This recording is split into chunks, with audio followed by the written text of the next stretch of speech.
Saudaraku Putri Soeharto, Titi Soeharto jawab kemungkinan rujuk dengan Prabowo Subianto.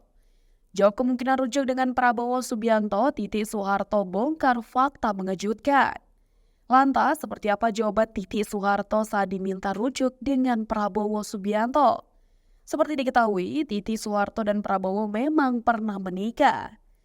Dilansir dari bangkapos.com, Prabowo Subianto dari putri keempat dari Presiden Republik Indonesia kedua, Soeharto tersebut menikah pada Mei 1983. Dari pernikahan itu, mereka dianugerahi seorang putra sematawa yang bernama Ragowo Hedi Prastio atau yang akrab disapa Didit Prabowo.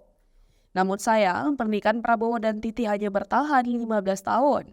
Keduanya diisukan bercerai pada Mei 1998.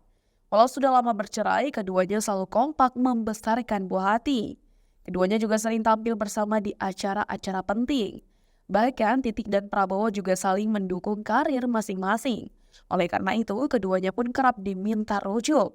Ditanya soal kemungkinan rujuk, Titi Soeharto justru memberi jawaban mengejutkan. Hal itu diketahui dari unggahan di akun Instagram @lambegosi pada Kamis 15 Februari 2024. Di unggahan itu, Titi menjawab kemungkinannya rujuk dengan Prabowo. Tak memberi jawaban pasti, ia mengaku hubungannya dengan Prabowo berjalan sangat baik dan tak pernah ada masalah. Titi mengaku selama ini sangat kompak membesarkan anak dengan Prabowo. Saking baiknya hubungan itu, Titi mengaku tak ada istilah rujuk dalam hubungan tersebut. Mendengar jawaban itu, presenter Aiman kembali bertanya soal perceraian Titi dan Prabowo di masa lalu. Namun, Titi justru memberi jawaban mengejutkan. Meski begitu, Titi mengaku akan selalu mendukung karir Prabowo Subianto.